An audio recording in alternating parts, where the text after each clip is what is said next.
13장, 대안, 이 부분을 이제 생각해 보고자 합니다. 이제 마지막 장이 왔어요. 긴 시간이지만.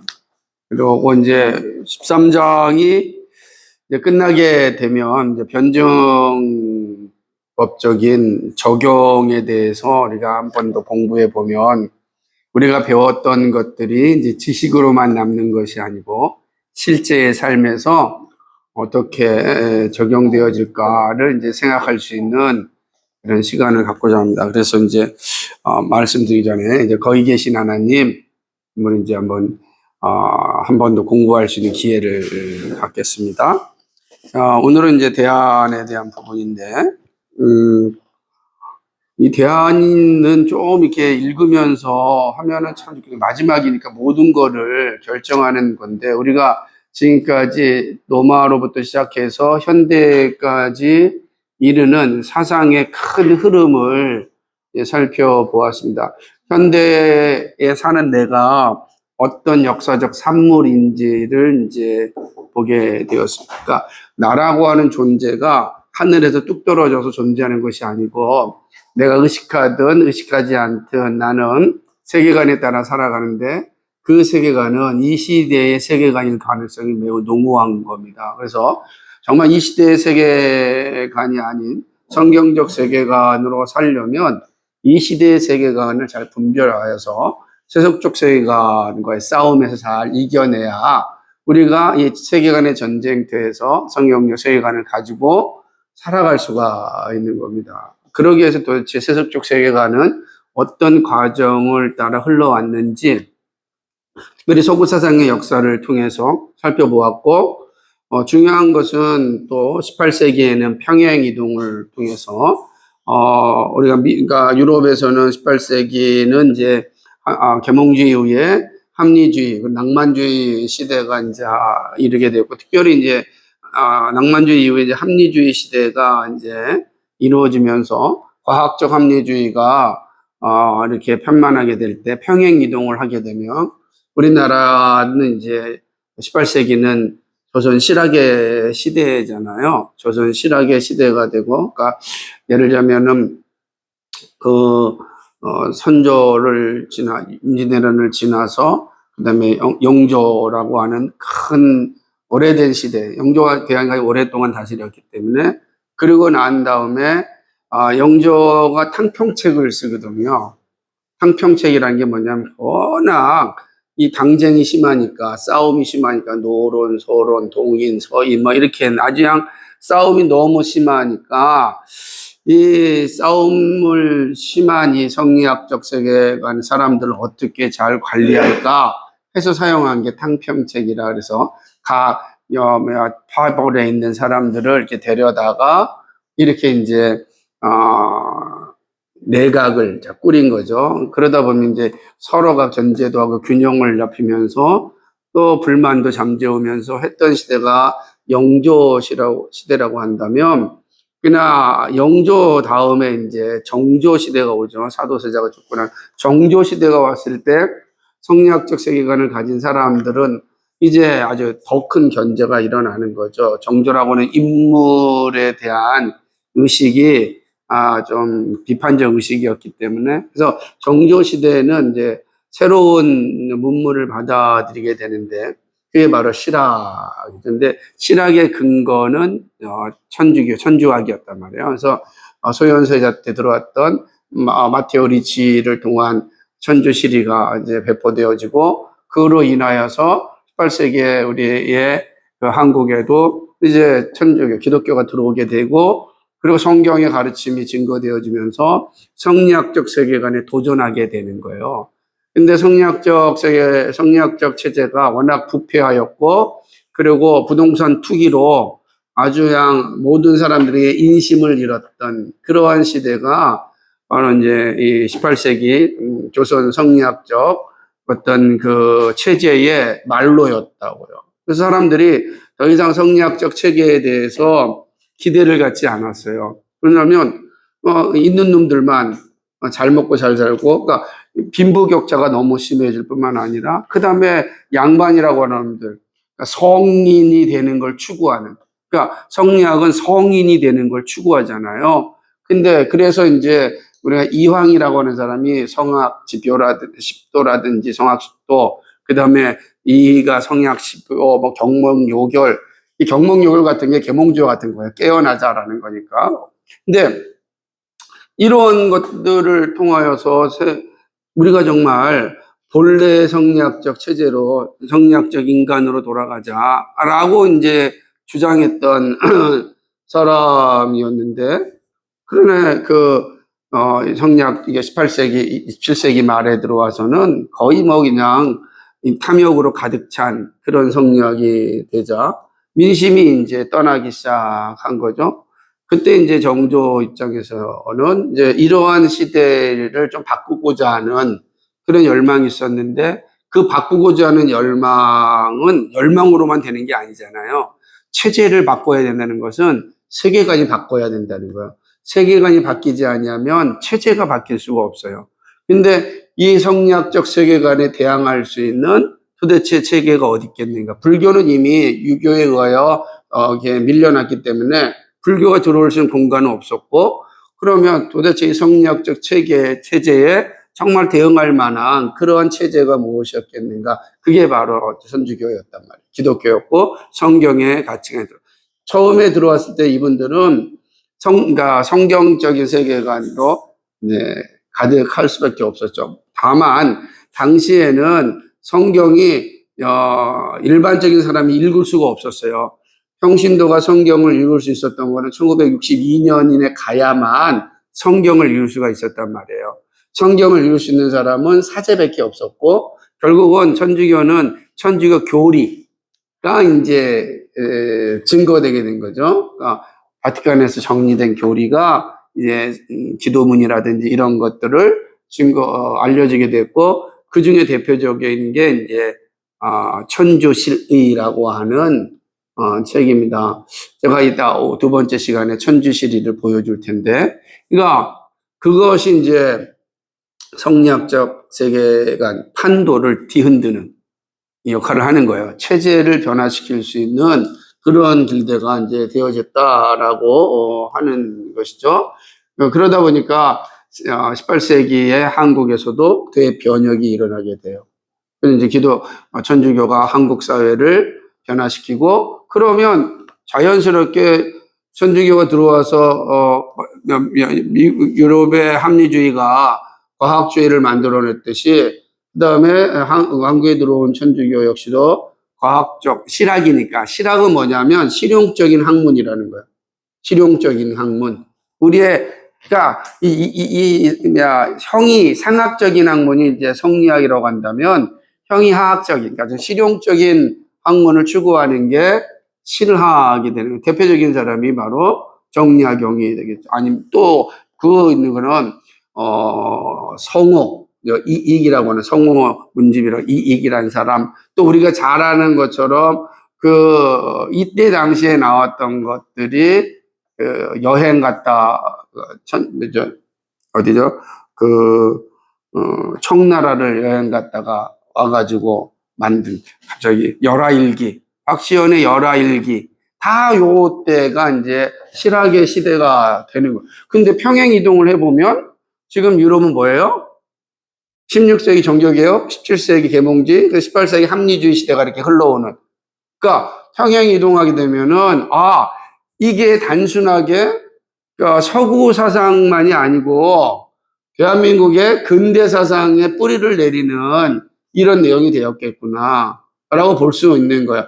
요 은간에 네덜란드에서는 이제 10세기에 잘 아는 아브라함 카이퍼가 나오게 되는. 그러니까 요런 이제 그 다음에 이제 스코틀랜드에는 토마스 찰머스라고 하는 스코틀랜드 장로교를, 프리처치 스코틀랜드를 새로 시작한, 설립한 아주 중요한 목사님이 나오는데, 이분은 경제학자이고 철학자이고 신학자이고 이런 어떤 탁월한 능력을 가진 분이고, 그 영향을 받았던 것이 아브라함 카이퍼라고 하는 사람이고, 아브라함 카이퍼가 뚝 떨어져서 존재하는 것이 아니라 이미 앞선 탁월한 하나님의 사람들의 이 가르침들이 있었고, 그런 이 연장성산에서 평양 이동을 하면은 우리나라 신학의 시대가 오고 드디어 이제 조선이 몰락하게 되는 거지. 조선이 몰락하. 여러분 잘 알듯이 정약용이 화성의 기중기를 통해서 만들었다는 거 얘기했잖아요. 그러니까 이런 것들을 통해서 보면 이 사상도 여전히 우리에게 먼 이야기가 아니고 서구사상의 이야기는 바로 근대 우리의 이야기다. 예를 들자면 18세기 이전의 조선인들에게 대해서는 아마 서구사상의 흐름이 없었으니까 그지? 크게 영향을 미치지 못했을 거예요. 그렇죠.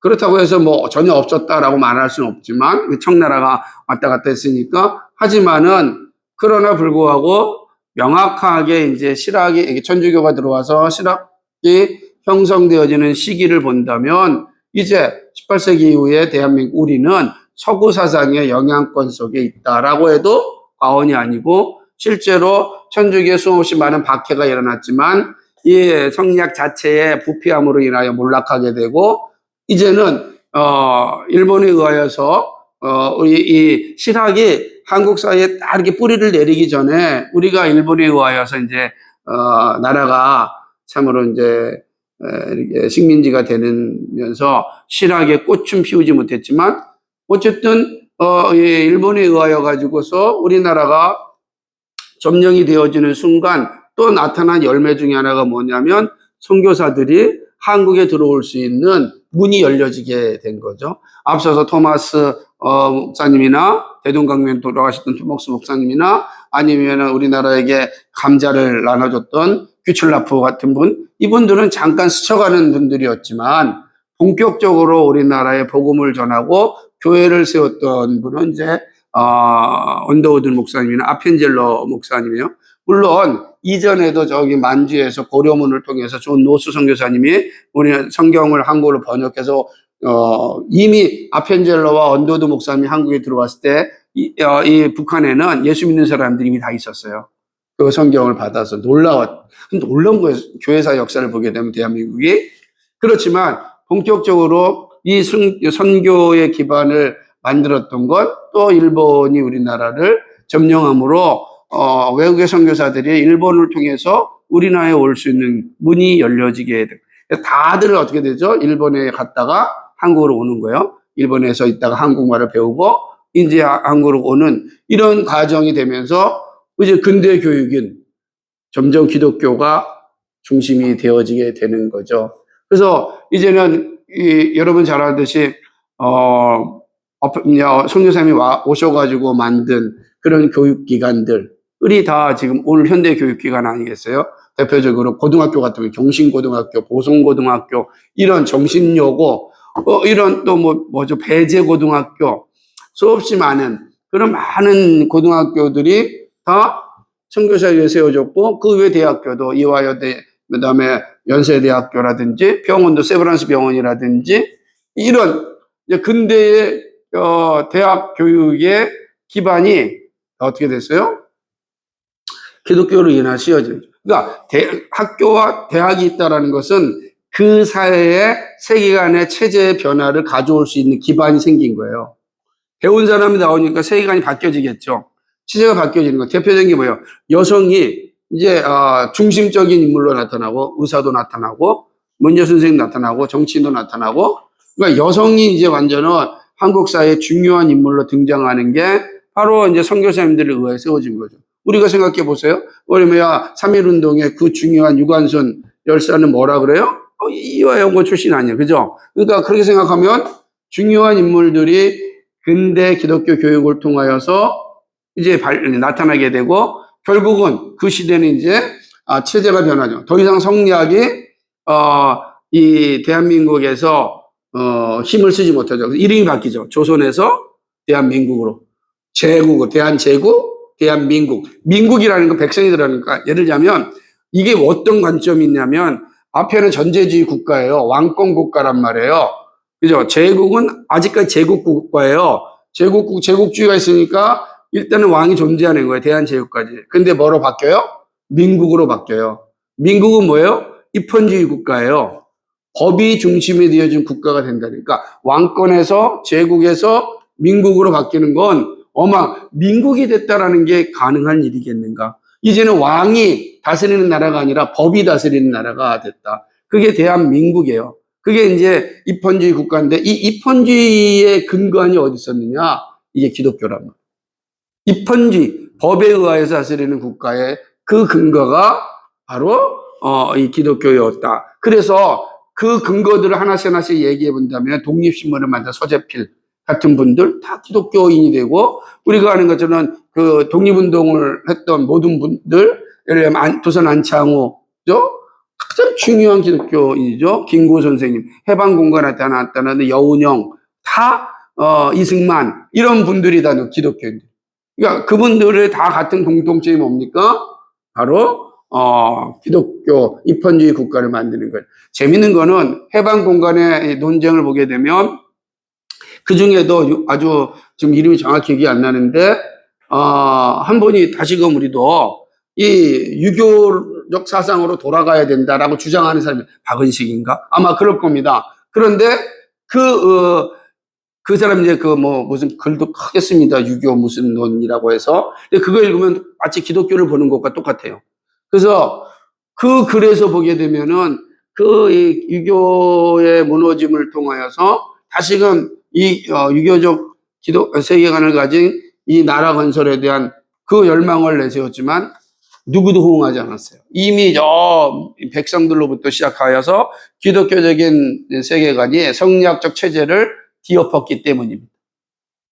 그러니까 이 엄청난 사건이 일어났는데 그 근거는 어디겠는가? 쭉 평행이동 다시 해보면 그게 바로 서구의 이 18세기에는 영국에서는 휘필드와 같은 대부흥운동이 일어났었고, 이제 또 사상사적으로는 합리주의 세계가 일어나고, 19세기에 이제 세계대전이 1차 세계대전과 2차 세계대전이 20세기 초에 일어나면서 모든 것이 망가지긴 하였지만, 그러나 세계관적 평행 이동을 잘 생각해 본다면 오늘 공부하는 것이 결코 이제 서구 이야기가 아니다. 우리 이야기다. 그래서 이 흐름 속에 우리가 어떻게 존재하게 됐는가라고 하는 걸 이해하는 거. 그러니까 이게 선제적으로 설명한 이유는, 그러니까 지금 우리가 쭉 공부했던 로마로부터 시작해서 현대에 이르는 이 사상은 우리와 무관한 것이 아니라 우리 안에도 흐르고 있다. 근데 지금 문제는 대한민국의 오늘의 현실은 기독교적 체제가 흔들리고 있다.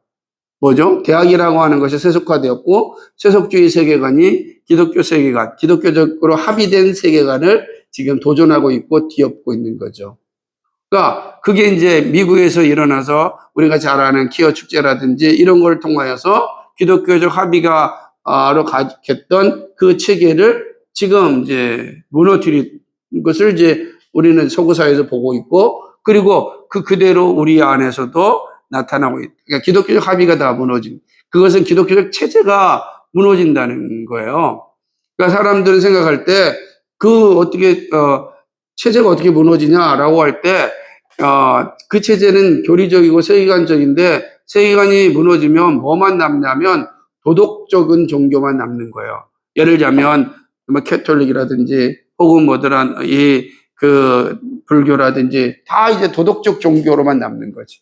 그러니까 진리적 종교가 아니고, 다시 말하면 인간의 구원에 대한 관점이 아니고 서로 정리하며 잘 살자. 이런 게 도덕적 종교거든요. 그러니까 도덕적 종교만 남게 되는 거예요. 그러면 기독교가 이러한 기독교적 합의를 무너뜨리면 기독교 역시 토착화된 이슬람처럼 토착 종교가 되는 거예요. 그러면 토착 종교의 핵심은 뭐가 있겠습니까? 그거는 이 땅이 전부예요. 이 세상이 전부가 되는 거지. 그러니까 이 세상에 잘 먹고 잘 사는 것이 율법, 이 도덕 종교의 핵심이 되는 거고, 거기에 가장 중심인 것은 내가 어떻게 사느냐. 모든 중심이 나에게 있는 거예요. 내가 어떻게 했냐. 내가 도를 닦아야 되는 거죠. 내가 하는 거예요. 재밌죠? 그래서 불교 같은 거 되게 재밌어요. 내가 선하게 살아야 돼요. 그런데 천국에 그 사람들이 극락에 가려면 어떻게 돼요? 자기 힘으로 못 가요. 성인이 안 됐으니까. 그러니까 누구를 빌려요? 승려를 빌리는 거예요. 승려를 빌려서 승려에게 이제 기도 요청하고 또 시주를 통해서 자기 대신 기도해 주는 거예요. 자기 대신 이제 부처의 삶을 살아주는 거예요.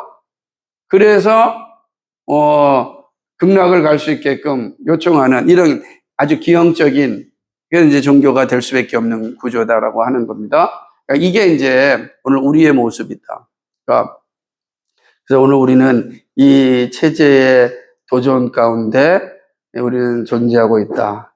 한참 우리가 좀 잘 살았던 시대가 이제는 이게 저물어가는 시대에 여러분 존재합니다. 너무 힘들겠어요, 사는 게. 예? 우리보다 힘들다. 그래서 오늘 셰퍼가 얘기하는 대안을 차근차근 살펴보는 게 중요합니다. 자, 볼까요? 아무런 절대를 가지고 있지 않고 다만 개인적 평안과 풍요라는 빈곤한 가치만 가지고 있는 사람들에게 압도적인 압박이 덮치고 있다. 그 결과 현대인들은 점점 조작적인 권위주의 정치를 받아들일 태세를 갖추고 있다. 불행해도 이미 여러 종류의 압력이 지금 우리에게 가해지고 있다. 이 빈약한 가치를 가지고 있는 사람들에게 강한 압력이 가해지는 거예요. 우리가 다시금 로마 시대로 돌아가 볼까요? 자, 로마 시대를 갈 때 어땠어요? 로마에 큰 다리들이 있다 그랬잖아요. 수로위. 그 다리는 마차가 다닐 때는 무너지지 않아요. 근데 지금 거기 차가 못 다닙니다. 왜요? 무너지니까 차의 무게에, 차의 압력에 그 다리가 견디지 못하는 겁니다. 그러니까 차가 가게 되면 무너질 수밖에 없는 거예요.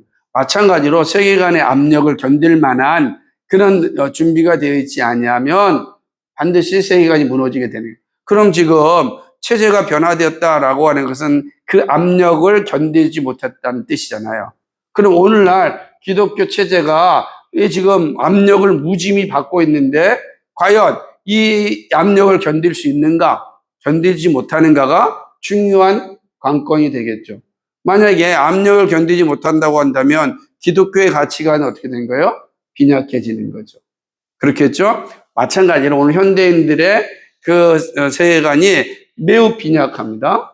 그래서 현대인의 세계관이 빈약하기 때문에 지금 무너지고 있다라고 하는 것. 그러니까 엄청난 압력을 받고 있고 이 압력이 결국은 견딜 수 있느냐, 견딜 수 없느냐의 차이가 있다라고 하는 겁니다. 그래서 우리는 그 사실을 잘 기억하는 게 되게 중요합니다. 그러니까 어떤 압력인가? 도대체 빈약한 가치를 가지고 있는 이 사회에 어떤 압력이 가해지고 있는지를 한번 보겠습니다. 첫 번째는 경제적 붕괴입니다. 자, 이게 되겠습니다.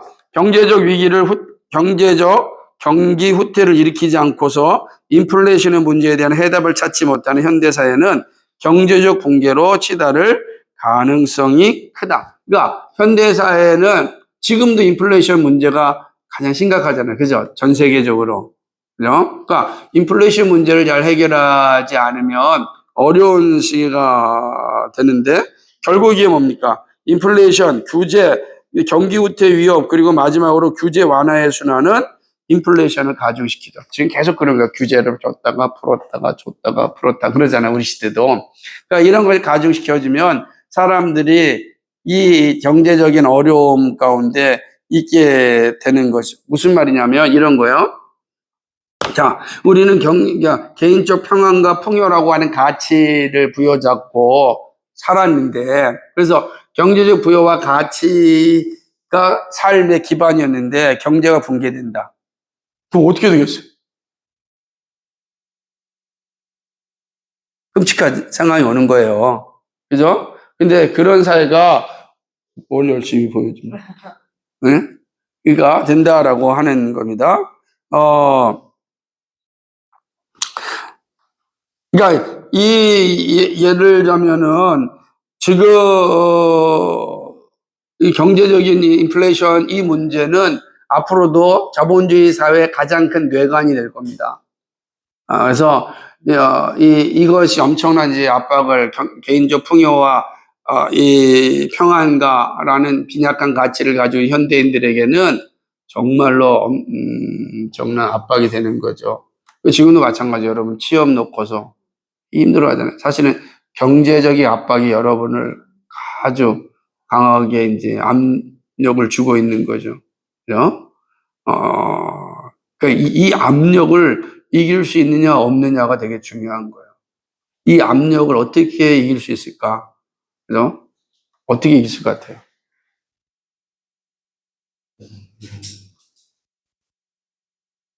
그, 말 벗어나. 아니, 우리가 배운 대로 하면 개인적 평안과 풍요라는 가치에 매몰돼 있어서 우리는 압력을 받고 있는 거예요. 그러면 개인적 풍요와 평안이라는 빈약한 가치를 이겨낼 때 우리는 경제적 압력에서 싸울 수가 있다라는 거지. 우리가 스스로 혼자 이 거대한 구조를 이길 수는 없어요. 그러나 견딜 수는 있는 거지. 왜냐하면 이게 아니라면, 예를 들자면 생각해 보세요. 여러분, 만약에 본다면 나는 처음에 딱 결혼을 했는데 34평 아파트에서 딱 시작을 했어. 와, 좋아. 근데 경제 인플레이션이 와서 대출을 받았는데 쫄딱 망했어. 그거 어떻게 할 거예요, 그 다음에? 18평짜리 빌라로 갈 수 있는 용기가 있어야 된다고요. 왜냐하면 개인적 평안과 풍요라는 가치에 함몰되면 자존심 상해서 못 가요. 못 와요. 그리고 자기 마냥 아주 허례허식에 쩔어 사는 거지. 이런 사람들 특징이 뭐예요? 이제 집은 오피스텔 살고 차는 BMW 타는 거지. 이런 거 다 개인적 평안과 풍요라고 하는 빈약한 가치에 빠지면 그런 게 있는 거예요. 문제는 그 압력이 더 가중되어지면 어떻게 돼요? 가중되어지면 사람이 자존감이 떨어지며 모멸감이 생기고, 모멸감이 오게 되어지면은 정말 우울증이 오고, 우울증이 오게 되면은 빛이 보이지 않고, 빛이 보이지 않으면 스스로 삶을 마감한다고요. 그게 현대인들이에요. 현대인들. 예? 저기 뭐더라, 미국은 1년에 4만 8천 명이 자살로 죽는데, 1년에 4만 8천 명. 근데 총기 사고나 교통사고로 죽는 게 1만 8천 명이래요. 미국이. 그러면 생각을 해보세요. 이게 얼마나 끔찍하겠어요. 어? 근데 그게 이제 15세, 34세 사이 가장 많이 자살한다는. 이거 왜 그러냐? 개인적인 평안과 풍요라는 가치를 사실은 이겨내지 못하면 나타나는 현상이다. 근데 우리가 지금 그런 압력을 받고 있다는 거지. 그 압력을 막 받고 있는 거예요. 예수 믿는 사람은 마찬가지로 그 압력을 받고 있는 거예요. 그러니까 우리가 견고한 세계관을 가지고 있던 그 압력을 대항할 수가 있는 거예요. 근데 개인적 평안과 풍요라는 빈약한 가치 이겨낼 수가 없어요. 절대로 이 무시무시한 압력을 이겨낼 수가 없다. 이게 이제 현대에 지금 나타나는 압력이다라고 하는, 그러니까 기다릴 수 있는 여유가 우리가 안 됐어요. 그건 왜냐면 하나님을 믿는 믿음이 이제 작동할 수 있을 때 가능한 거예요. 약속하셨잖아요. 우리를 향해 말씀하시기를 내가 너와 함께 내가 너를 도우리라. 그죠?